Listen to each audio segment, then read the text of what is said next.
like you've got to be able to like show up to something and do hard things because that builds so much confidence. Right. That's why people struggle with their confidence, you know? And so there is something to like being disciplined. Right. And that is a valuable trait. It's huge. And it's something that you've got to learn and cultivate. And that has been core to my success. That's core to like consistency. And I think a lot of people, they don't want to be disciplined and they want to get these results. Well, that's just not how that works. You know, if you want to become a professional at anything, you have to show up to it consistently. And that means there are times when, you know, maybe you're not as motivated and you still show up to it.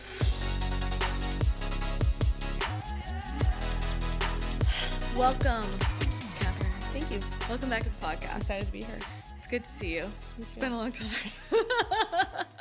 So today we're doing Q&A. We are.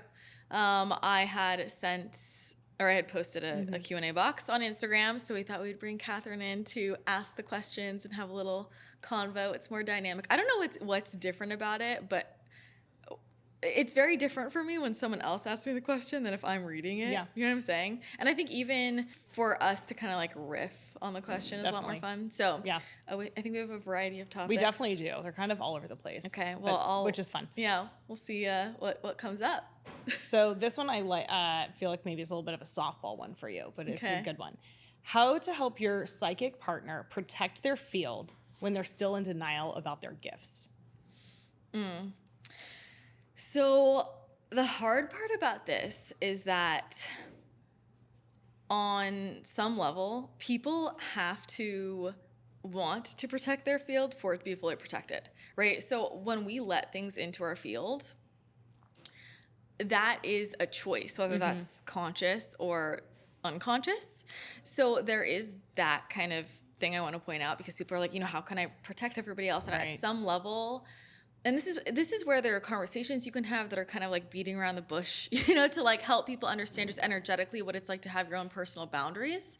But I think it depends on your relationship in terms of do they know that you're intuitive and that you do all of this stuff? And I'm going to assume yes. Like, do you think it's a fair assumption? So. Yeah. I'm like, okay, for example, with my partner, like, he has given me permission to like work on his field. So if you just ask your partner, you know, like, can I do this for you? They'll probably just be like, sure, why not? So that's where you can, you know, put a protection bubble around them. You can surround them with, I like to do like an invisibility cloak, a violet cloaking of protection. You can use Ahai, obviously.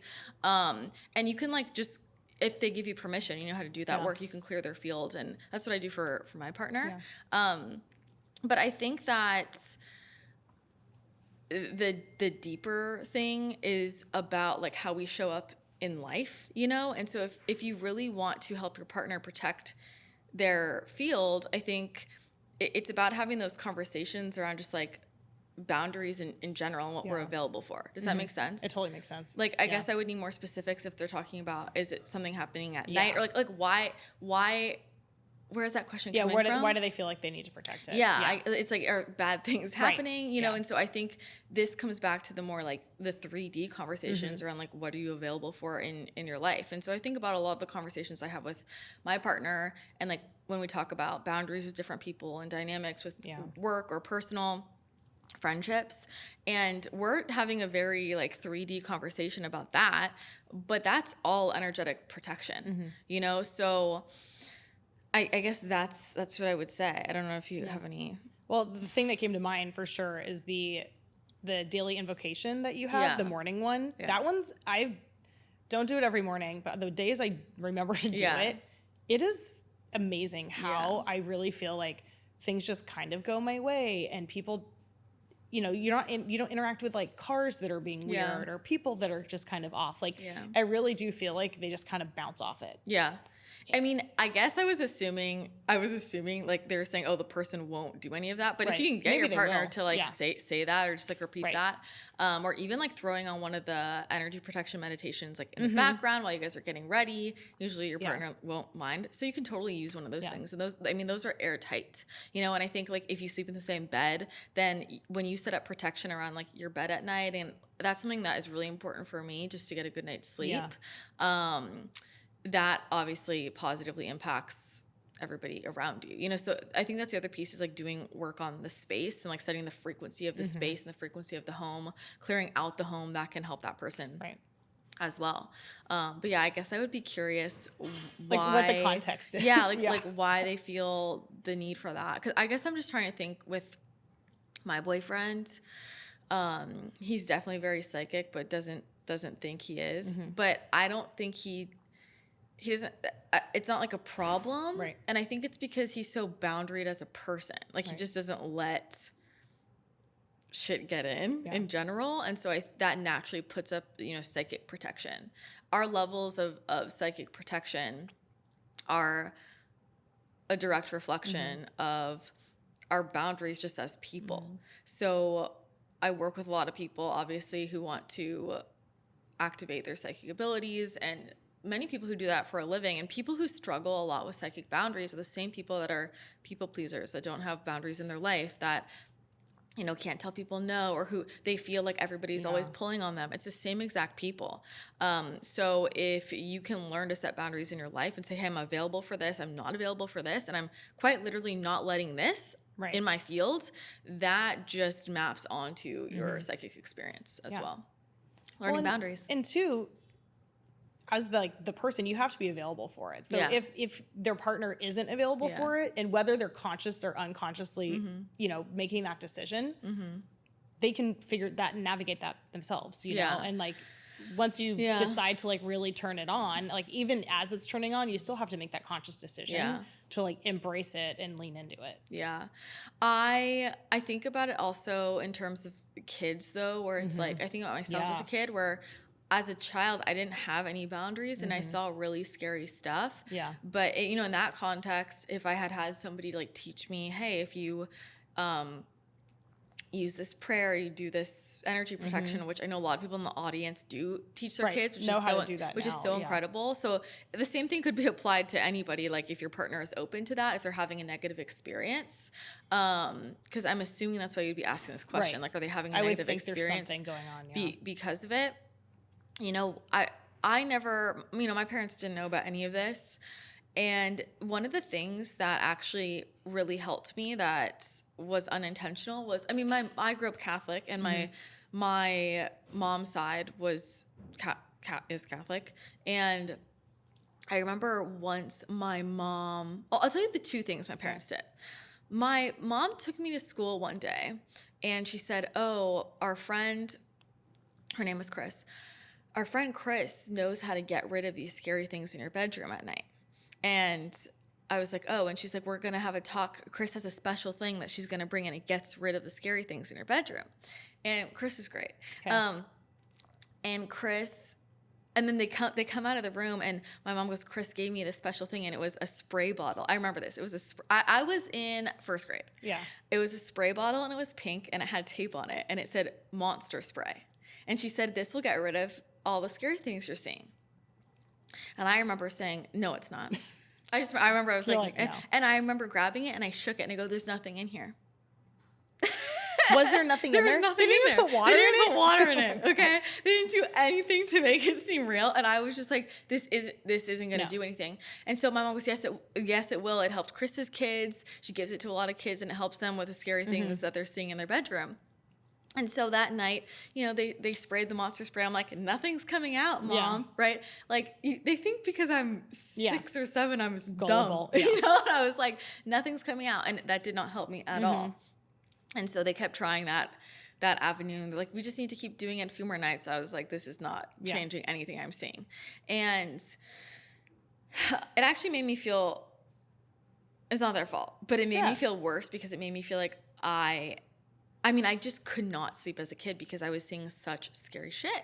And then what happened a while later, my mom one day gave me this little like trinket of an angel. It was a trinket of an angel.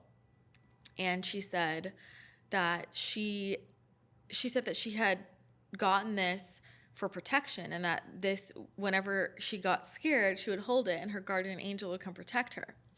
And she gave it to me, and so I kept it in my pocket and I started using it because I would do that as a way to invoke my guardian angel, and it worked every time.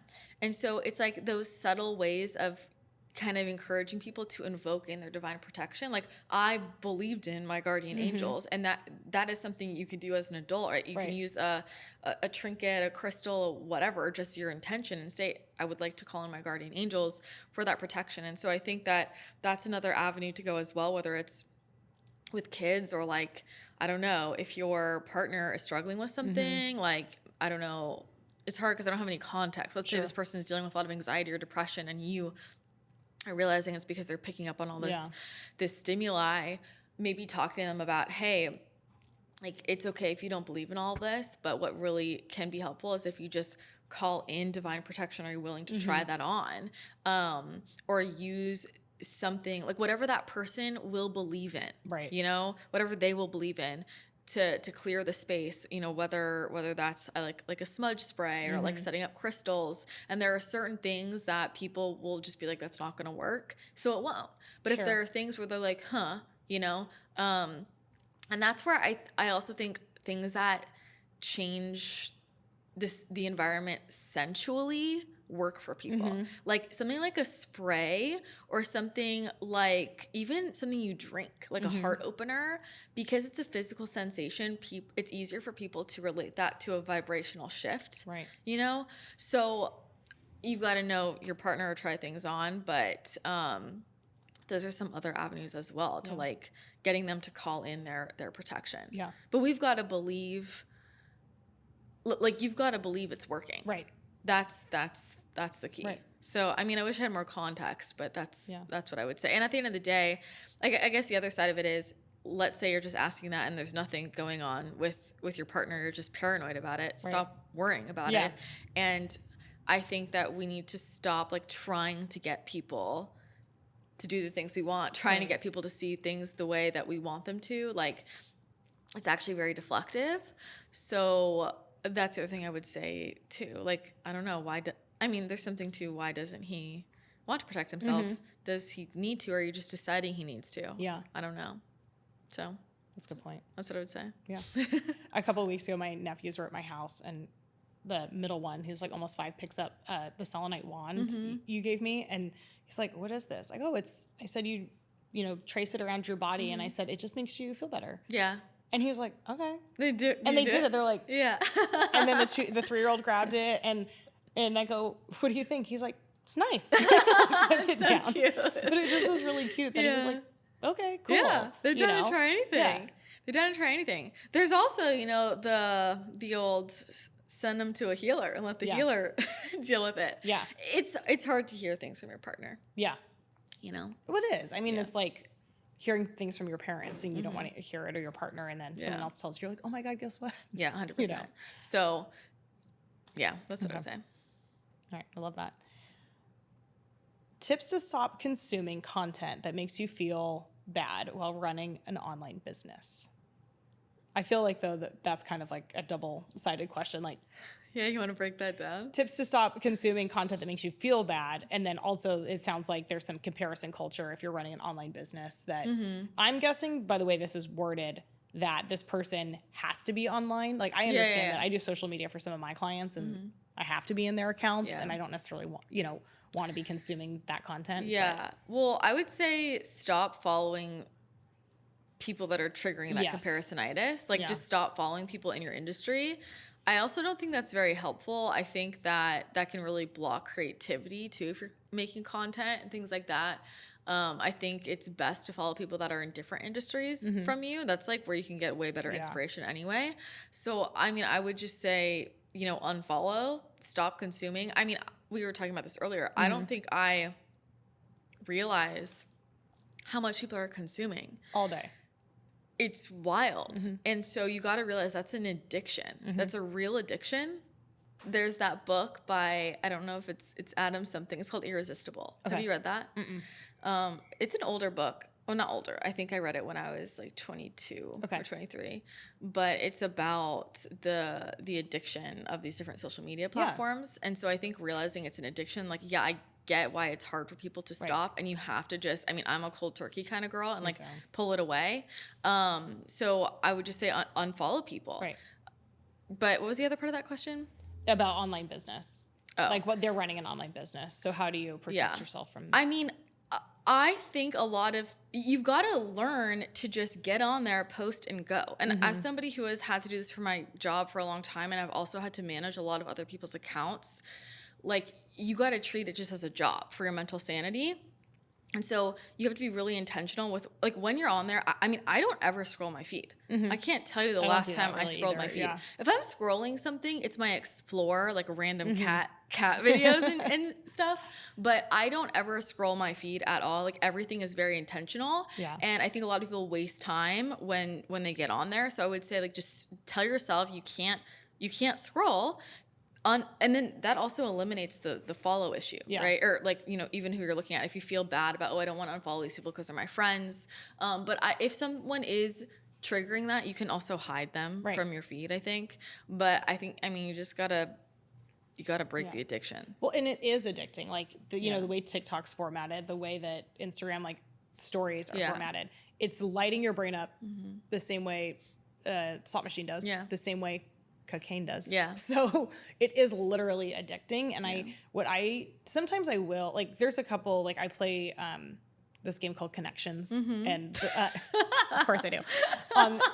It's this game called Connections, and it's like once a day you just get a puzzle, and then there's also a little mini crossword puzzle I do every day. I have a couple friends that we all do it, and it's just fun. But I will notice sometimes, like, I'll go to Instagram, I'll check my DMs, and then I'll see something on the page and I'll start to scroll, and then I go, stop. Like, how much time have I wasted? And what am I, like, how am I being fulfilled by this? Like, honestly, like, how is it fulfilling me? And I think that's the thing where I try to stop and I'll go do something else or read a book. Like, I have so many friends that don't read, but they're on TikTok till 3 in the morning. It's wild. And I'm like, and then they go, I can't sleep. So I pick up my phone and I scroll through it. I'm like, you can't sleep because you're have blue light in your face and you're literally just activating your brain nonstop with trash. I mean, call me old school, but I think that people just need to learn discipline. Yes. Like, I think that people have really lost this, and this is a big issue I have with a lot of people who are building these online businesses similar to mine, and I talk to a lot of people building those businesses, and a lot of their blocks or the things that they're struggling with, I just am like, you have to be disciplined. Like, that's what it is to be a business owner. Right. Like, no one's going to hold your hand. And there's a lot of things that people are complaining about that it's like, that's just part of it. Like, so you either want to do this or you don't. And that might sound very, like, not spiritual, whatever, but it is. It's like, these are all, like, I don't know. I think that sometimes in the more spiritual space and this more, I don't know, 2024 outlook, everybody just thinks we can run around and do nothing. We lose like that reel I sent you the other day. Yeah, where he's like, I just want to manifest doing nothing, and then my dad paid my rent, and I was like dying. It was a parody, but it was just like, it was so funny. We've lost these really important values. We've lost, like, I mean, there is value in learning to work hard. That's not a bad thing, you know. And I'm not into, like, grinding day in, day out, but, like, I do, like, you've got to be able to, like, show up to something and do hard things, because that builds so much confidence. That's why people struggle with their confidence, you know? And so there is something to, like, being disciplined. Right. And that is a valuable trait. It's huge. And it's something that you've got to learn and cultivate. And that has been core to my success. That's core to, like, consistency. And I think a lot of people, they don't want to be disciplined and they want to get these results. Well, that's just not how that works. You know, if you want to become a professional at anything, you have to show up to it consistently. And that means there are times when, you know, maybe you're not as motivated and you still show up to it. Right. So I do think there's, like, that discipline piece. And the other piece that I'll say, I had made a post about this yesterday. I just think that a lot of people aren't busy enough. Like, and you know what actually broke my scrolling habit? It was back when I was, I don't know, I think maybe 23, 24. And I was actually really focused on my business. I was looking at it as a business, not just I'm a content creator. Yeah. And I was so busy with my business, I just didn't have time. Right. And so it just kind of naturally fell off. Like, I naturally just literally didn't have time to scroll. The way I used Instagram, I had, like, 5 minutes a day. And so I would just post on there, reply to comments, and then I was gone. And I was with clients all day. I was working on projects, and then I was, you know, needed to decompress and go walk in nature. So I, like, literally didn't have time. And I just think a lot of people aren't busy enough. And busy doesn't have to mean, this is what I said in the post, like, that I don't mean you gotta be running around like a chicken with your head cut off, like, grinding, but busy, like, a full life. I'm like, you know, I want to spend 30 minutes meditating. I want to spend an hour reading this book. I want to, it's just like having a full life. I want to be present with, I want to spend time with a friend and be present with them. And, I was shocked. I recently was with someone who was on their phone the whole time. And I thought, what? Why am I here? I have not had that happen to me since I was 22 years old. Yeah. And I was so appalled, and I was literally like, I gotta go, So I just think it's it's rude, right? But I think it's about like being present and showing up fully to everything you're doing. And so I would just say, if you have time to scroll, right, then you need to be adding more things into your life. Cause I can't even imagine having the time to do that. No. Well, and if you're filling it with like interesting things and maybe you're learning and there's like really interesting accounts that you do like to do deep dives on. Yeah. But I find myself kind of going into a hole sometimes on recipe ones, which is like, I love food. So but if it's like when it's silly stuff that actually doesn't impact your life positively, I'm like, well, or if you like, I think there can be positive impact to that, right? Yeah. Like joy, laughter. It's so funny. And so give yourself a time limit. Yeah. Set an alarm. Yeah. It's something that Caitlin and I had recorded about time management, and something that I learned a long time ago, because my brain goes in a million directions and I'm always thinking about random things I want to learn about. I want to look up, just like random things that are not dive into, that are not fully relevant. And so I'll write all of that down, and I have a block of my day that's just fuck around time. I like that. And so I can give myself an hour of fuck around time, and I can fill that need and then move on to my next thing. So if you want to scroll, give yourself scroll time. But I think, part of that question was the toxic side of it. Or like people that aren't making me feel good. Yeah. Well, I think there's, what we said before, you can hide, you can unfollow, don't look at that. And I'm a big believer of, like, I'm just intentional. I will search people. I want to look up. I don't need to scroll. So you can just go search people who you want to see what they posted that day. But also, I think just getting to the deeper root of why, I forget the term she used, but why it's triggering, basically. Well, she said it makes you feel shitty while running an online business. Why does it make you feel shitty though? I think well, it's comparison. But we have to remember too, like, a lot of what we're looking at is not authentic. It's a version of what's being presented. Yeah, but yes to that, and also I think that's a cop out to not actually healing your issue with comparison. Like, I don't look at people and get like jealous or like I don't have comparisonitis. Yeah, I just don't. And so I think we got to get to the root of, where that scarcity is coming from. Right. That's about your relationship with yourself and your belief in yourself and how happy you are with yourself. We've got to be able to move through the world and have things come up and just not compare ourselves, because I think there's the short term of, remove it, but we can't just remove everything that makes us uncomfortable. And when you're fully confident in yourself, then you don't have to like worry about that. Like, I don't know. So I think that's the deeper work to be doing, is healing that comparisonitis. Did you ever deal with that? A little bit in the beginning when I started my own business. But I just realized too, I'm like, there was somebody that I knew that was like kind of a colleague that I would like ask her questions sometimes. And I always took it as like community over competition. And I could tell her energy was a little like, Heisman vibes. Yeah. But it doesn't bother me, like, I feel like we all compare ourselves sometimes, but the second I feel bad, I'm like, oh, no, like, we're not doing that today. Yeah. And I've really tried to not, because I realize what I offer, if someone else essentially has the same business pitch as I do, like, we're still different people. Yeah. We deliver it differently, and we're going to be aligned with the right clients. And I just trust that. Yeah.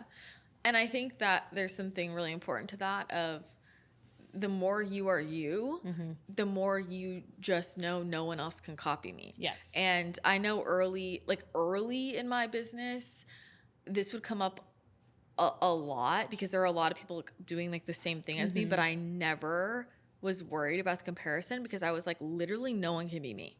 And I would tell people that because I could feel them trying, and I was like, you can't be me. Right. Like, you actually can't. And so I think that when if you're running a business and you're like trying to say the right thing or trying to market in a specific way, you can get so far removed from who you really are and just how you naturally talk and what you naturally want to say, that then you're going to start comparing yourself because you're not being authentic. And so I just think the more you are locked into this is who I am, the more you just know foundationally no one else can be me. Can be you. Mm-hmm. No, I totally agree. Yeah. So hopefully that helps. I like that. It's 11:11. No, it's not. Oh, that's funny. I swear to God, that's what my... Oh, it is. It is 11:11. Okay. My phone, like... Okay, anyway. It is 11:11 now. Love that. Oh, it's the screenshot. That's why I was like...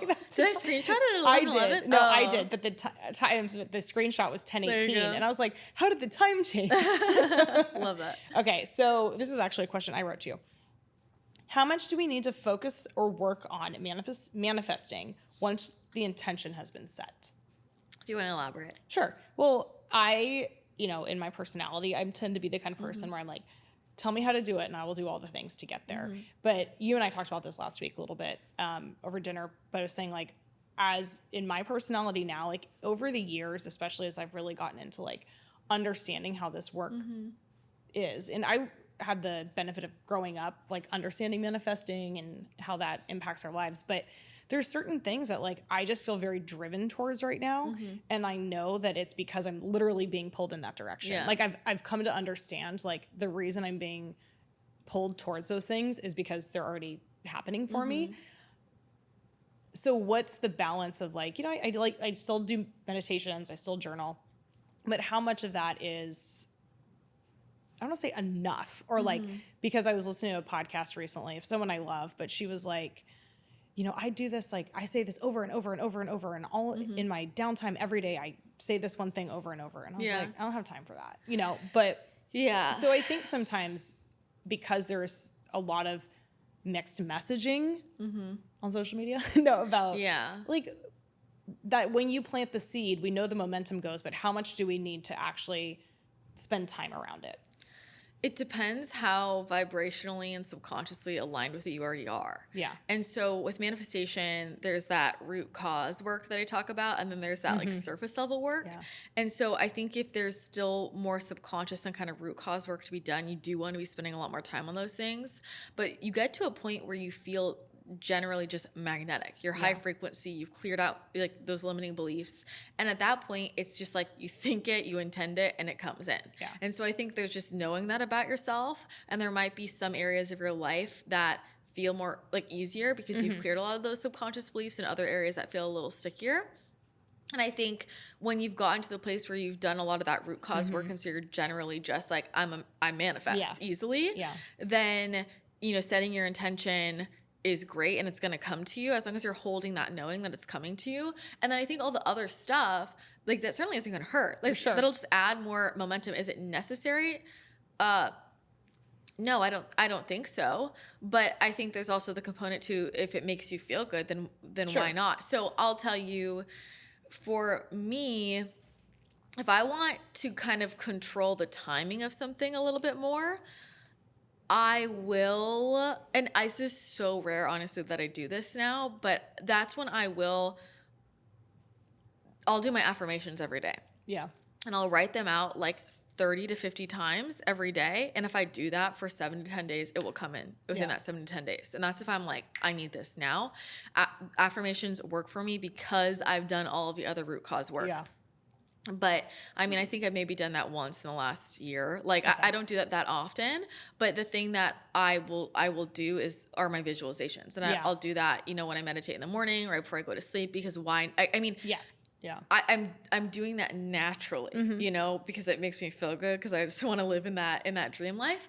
And then I'm just holding the knowing, oh, it's happening. And by doing that, it just comes in. Yeah. So this is why we do this root cause work, because then you're just naturally high frequency, and you don't, it doesn't have to be this big ordeal to call things in. And if it feels like a big ordeal to manifest everything you want in your life, then you probably should do more of that like deeper work, because then it makes everything else easier. Yeah. So I don't personally put that much into things I'm manifesting now, but earlier on in my journey I did. And if I know it's something that I have more ish about, like for me, for example, money was easier. After a certain point, I was like, money is easier, but I was still dealing with my health issues. And so that was one that I kept doing more of the work with, you know? So I would do my visualizations, I would do my affirmations. I would really spend more time, like, you know, feeling healthy in my body, and I would do limiting belief work around it, you know? So I would journal on limiting beliefs, and I would rewire those, and I would really intentionally pay attention to my thoughts and thought shift. And so it's like, if your thoughts, which we should always be doing, paying attention to our thoughts. If your thoughts are out of alignment with what you're manifesting, then you should always be shifting that naturally, you know? So that doesn't usually come up for me as much anymore because my beliefs are already wired the way I want. But if that is something to pay attention to with some of that, you know, you can do journaling work, like that's where the affirmations come in, but it's really just this practice of constantly catching your thoughts and then saying, oh no, that's not true. This is true. And reaffirming that again and again and again. And, you know, I'll go the brain rewiring aspect, because working with clients on that specifically for years, and like, you know, Rachel and I had run that program. We always talked about the way we taught that was this all encompassing, if you do this, it will work.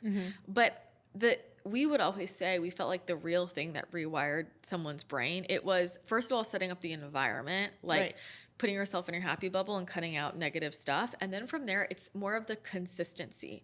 So whether that's a coach consistently, like kind of telling you, hey, no, like that's a limiting belief.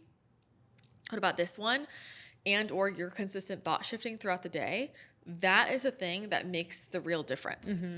So, and I think that's more powerful in terms of repetition than just me saying, you know, I'm abundant. I have 100K months, because you start to say it so much that you don't really believe it. But when it's during your day and you catch a thought of saying like, oh, it's going to be really hard for me to get a client. And you're like, wait, no, that's not true. You just talked, you're like, that's actually not true. It's going to be easy for me to attract in a client because my ideal clients are looking for me. And you have that genuine moment of a conversation with yourself that actually rewires things again and again, because the way you have that conversation, you believe it. Does that make sense? No, it does. And we might have, I feel like maybe we talked about this on the last time I was on the podcast, but like I was reading about this study and a friend was talking to me about it, about how we actually, when you start having those thoughts, like have the conversation out loud with yourself, because you will say what you actually think instead of like the drain that you will naturally spiral down if you do it in your head. 100%. And it totally makes a big difference. Say it out loud. Bonus points. If you're at home, say it in the mirror. You know, mirror work is powerful. So I think I'm definitely like a less is more kind of girl. I think that's maybe where I'm a little different in the manifestation space, because I think a lot of people who teach manifestation are really focused on these like, and those work, but I'm busy. Well, and I think I know the reason I asked that question is because I'm in this space of like, I know I've put all the intentions and I'm feeling the pull, and I don't feel pulled to have to do the work all the time. And I'm like, is that okay? Well, because sometimes that lowers your vibration because you're like, ugh. If the work doesn't feel fun, like for me, visualizations are easy because I love that. I love that. They're juicy and yummy. But if I'm just like, ugh, have to go write these affirmations, it's like, no, you know, and you know, one that is kind of nice sometimes is just recording yourself saying some affirmations and then listening to your voice say that in the morning. And that could be like 3 minutes. You just listen to it in the morning. I love those. But I'm definitely a less is more kind of person. And I'm just like going through my head right now. I'm thinking about, I know the G-Wagon's coming up, you know, like manifesting the G-Wagon, which was really fast. I mean, that was like a week turnaround time. And for people who don't know, like G-Wagons are hard to find. You know, it's whatever happens to be there. And a lot of times dealerships don't even have any. And and I was just like, I didn't do any work around it. I just was like, I'm getting a G-Wagon. And I visualized myself in my G-Wagon a little bit, not even that much, because it was around Christmas and I was really busy. And I actually was going through some shit during that time. And I was in a pretty low vibe space. I'll tell you that. I was like crying every day because of personal stuff I was going through. And I was just like, but in my energy was like, I'm getting my G-Wagon. And the guy at the dealership that I was working with, he was telling me, he's like, you know, they don't come in.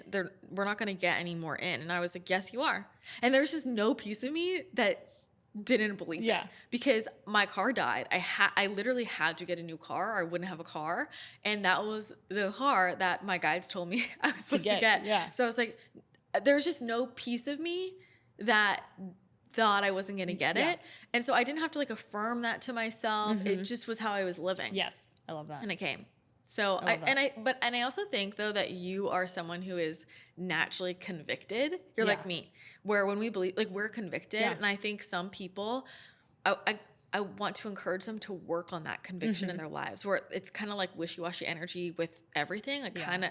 And when you learn to just be convicted in your life, like, I believe this is what's going to happen, and you have that strength, it's that firmness that shows up in all areas of our life. That's when you become a really good manifester. Yeah, so I love it.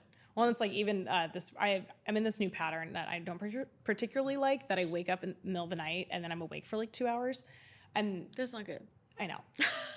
I think it's because I didn't work out yesterday. I actually gave myself... How often is that happening? Not a lot. Okay. I gave myself I got a facial and I was like, I'm not sweating this good, juicy stuff off my face. So I literally did not work out, which felt good. Actually, I needed like a full rest. But what I did though is my brain started going to like this client thing. And I went, no. And so I started picturing what I'm manifesting. That's why I think I had such good dreams, actually, because then I was like, no. And every time my mind like started to, I brought myself back because it was calmer to think of that because I had to create it instead of my mind racing towards the other stuff. Yeah. And then I fell right back asleep. Okay. There you go. So I like that. Yeah. Well, maybe that's why you had to wake up. I know. Just do a little. Just to get myself to get back into that. Yeah. Visualization injection. I like that though. No, that resonates a lot though. And I think, like you said, with the convictions, I'm definitely like that where I'm just like, nope, it's coming. I do feel like I'm being tested in different areas of my life, or like patterns that I think Kaylin actually mentioned this on her stories after she did the pod with you. Old patterns coming up and me actually being like, oh, that's the pattern that I'm looking at how I'm responding to it now. And I'm responding differently. And that's lovely. You know, we love that. To see that, but to actually recognize like I was starting to feel a certain way again. I went like, oh, no. We're not doing that anymore. Love that. I mean, that's the growth, right? It is. Changing the patterns. I love it. So yeah, well, hopefully that helped. This one was a good one. Thoughts on navigating the upcoming election season? Maybe you should answer this. Well, I mean, as you said earlier, like unfollow. Look, somebody posted something the other day that I was like, and I love politics. I'm one of the rare people. Like I love politics. I don't need to debate people. I love having conversations because I like understanding how people think, even if we are like polar opposites. I have a girlfriend who like we think very differently. We're still great friends, but people right now don't really know how to do that.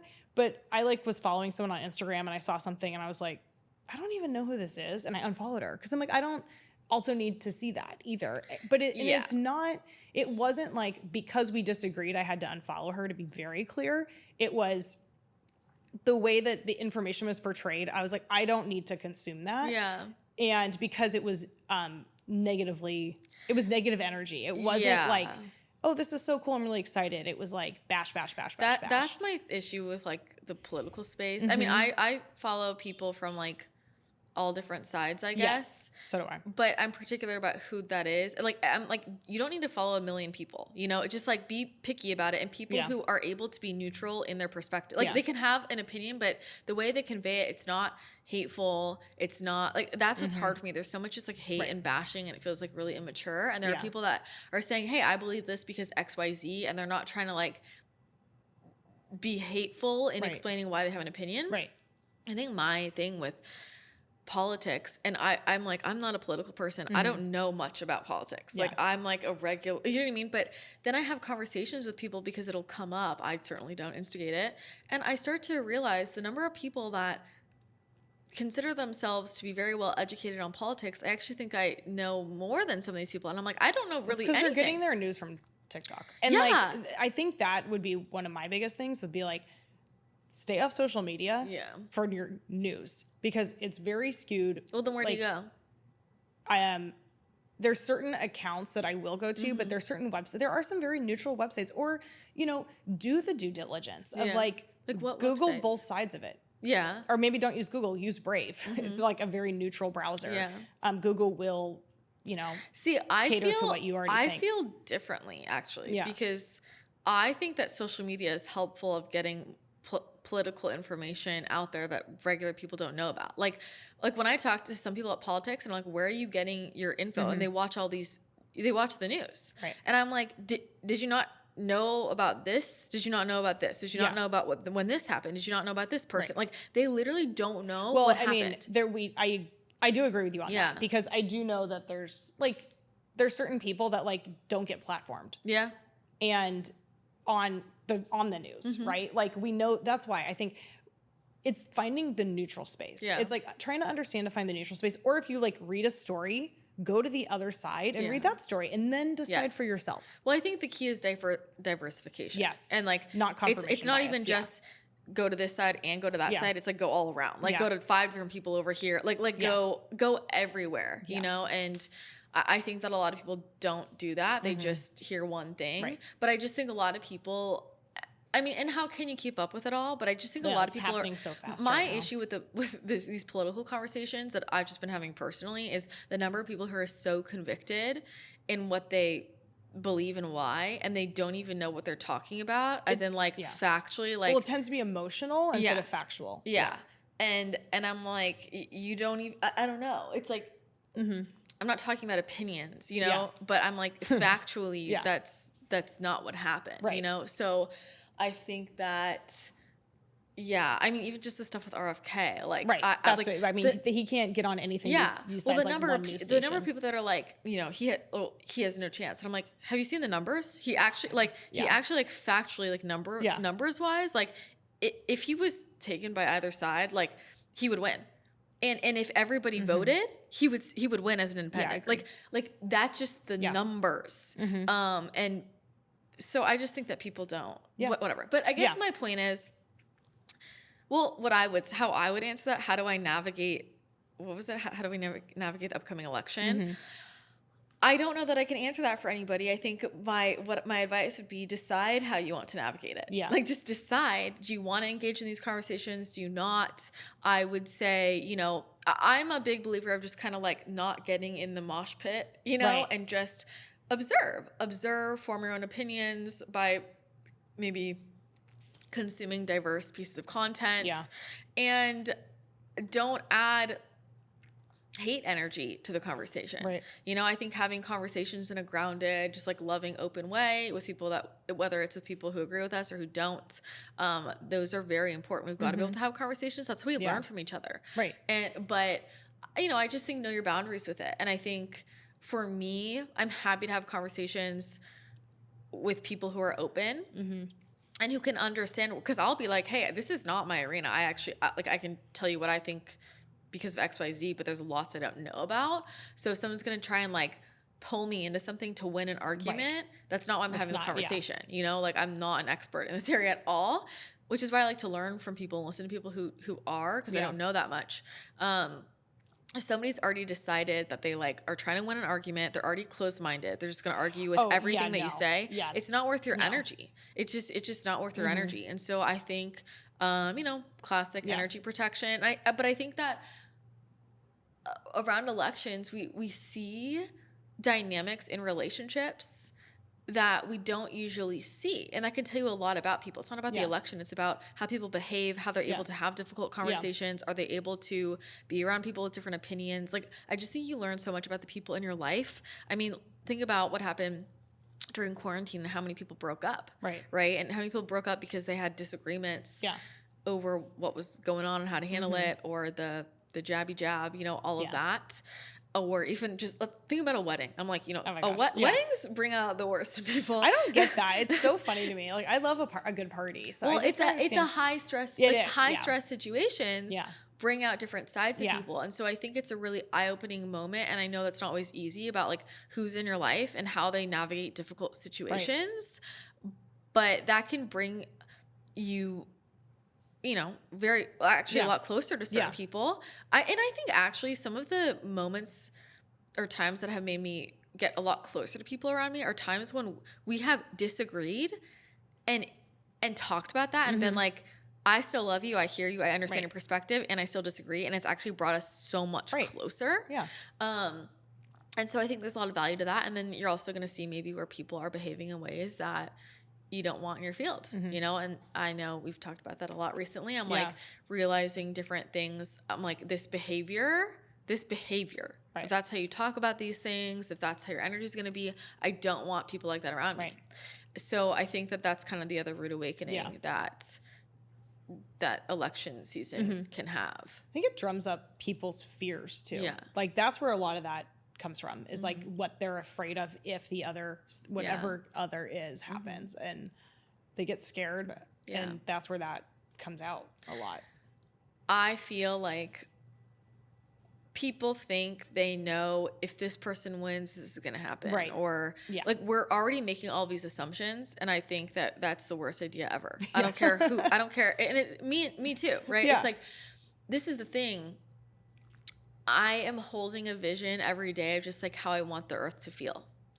And that's what I'm manifesting. And so for all I know, it could be the person I like the least that gets us there. I don't know. Yeah. I mean, it very well might be. And so I think that's the point. We will think that, oh, I want this person to win because that means X, Y, Z. You actually don't know who's going to cause what or how that's going to unfold. Right. And so I would say, just for the collective, like visualize, energize how you want the earth to feel.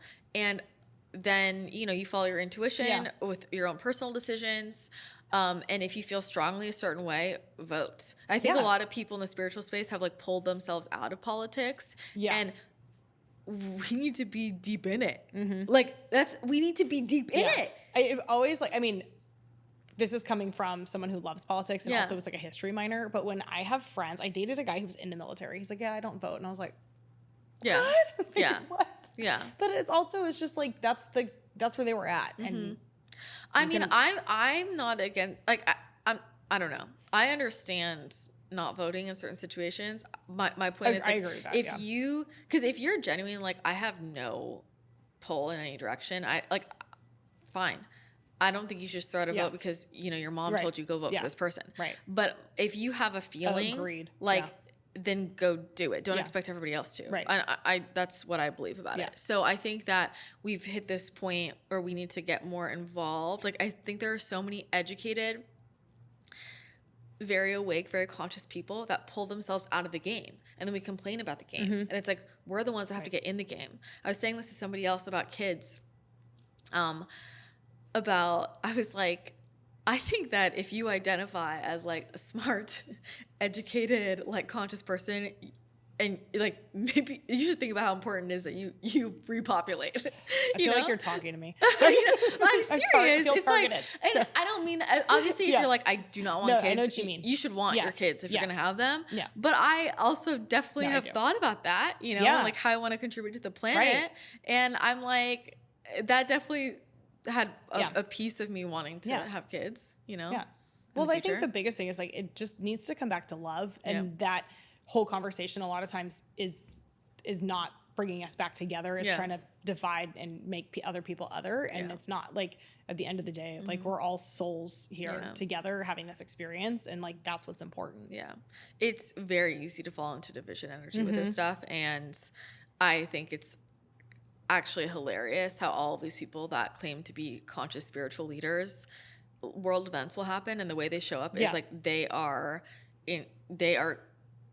enabling and promoting more division. Right. I'm like, are you listening to yourself? How can you sit here and, you know, slide one, talk about unity, consciousness, and love, and then here you're saying that? So yeah, I don't know. I think that it's just, and we all fall into it. All of us fall into, I don't know a single person who's like unity consciousness 100% of the time, but I think it's that awareness and like noticing where in conversations we can get pulled into that. So I think it's a real opportunity to kind of test where we're at frequency wise. I like that. I feel like we should do one more that's like maybe a little more fun. Okay. Not that, I mean, I think politics is fun, but other people don't. Curious what you think is fun. I don't know. Now I'm like, I don't know. Well, one person said, no question. I just wanted to mention I got my cycle back after 14 months of non-menstruation. Okay, so yes. That's really cool. I love this. And I know that feeling. Did you know my period was gone for like 4 years? Yeah. So I will just say, like, that's a testament to like your body feels safe, you know? I think so many women go through this, and I feel like it's not talked about that much. Yeah. Like when you don't have your period, the way that affected my sense of self, it was interesting. I was talking to one of my friends recently about menopause, and she was sharing with me, she's like, what I'm going through, like with menopause, just spiritually, she's like, I feel like nobody talks about. Yeah. And so listening to her talk about that was very fascinating. She was saying, I feel like I'm like losing my, like who I am as a woman, and just like the spiritual, connotations with that. And I was just listening. I was like, wow, yeah, I've never thought about it. And my way of relating was like, I just know what it was like when I didn't have a period for a while, and I just felt numb. Like I just felt devoid. I felt like I had no life force energy. Yeah. I felt like a skeleton. I felt like, and just really, I think that's probably the time in my life I felt the most, like I felt like a failure. And I didn't really know it was like, because I didn't have a period. I was like, I'm not doing the thing I was supposed to be doing. And I didn't have I couldn't make logical sense of that. So I think there are obviously so many reasons we can lose the period, but getting it back again, I just think is a huge thing to celebrate. Huge. So I love that. Yeah. That's cool. Great questions. Thanks to everybody who sent them in. And I like these little Q&As. These are fun. I like these. Thanks for asking the questions. You're welcome. Tell me what's coming up next for you. Well, I'm going to the retreat. Yeah. I'm so excited. I can't wait. Yeah, I'm going to Napa next weekend, which will be really fun.